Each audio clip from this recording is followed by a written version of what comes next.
The Philippine Army Cadet Soldier Force Class 633 Matikas 102 came from Samar Island, 37 from Leyte, 1 from Iloilo, 1 from Negros Occidental, 2 from Cebu, 2 came from the island of Luzon, and 6 from the island of Mindanao.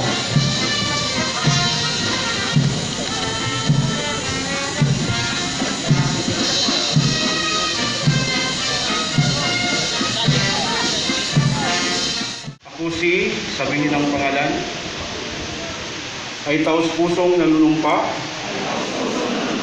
na paglilingkuran ko ng buong katapatan ang hukbong katihan ng Pilipinas sa loob ng 3 taon alinsunod sa mga lituntunin at regulasyon ng institusyon.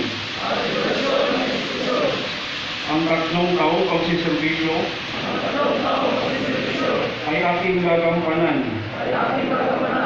ng buong dedikasyon maliban na lang kung ititiwalag ng nakatataas sa akin.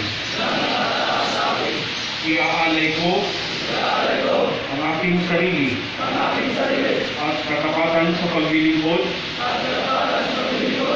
upang pangalagaan ang kalayaan at kasarinlan ng ating bansa para sa kapayapaan.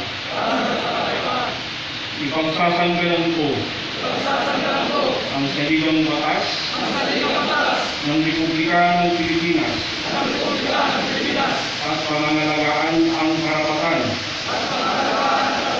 at kalayaan ng bawat mamamayan.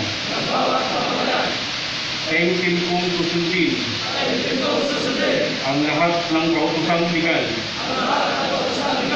na nanggagaling sa ating unong tagapagpaganap alinsunod sa nakatataas sa akin. Sa lahat ng ito ay sinusumpa kong iaalay ang aking buhay, ang aking kakayahan, karangalan para sa paglilingkod sa ating bayan. Kasiyahan nawa ako nito.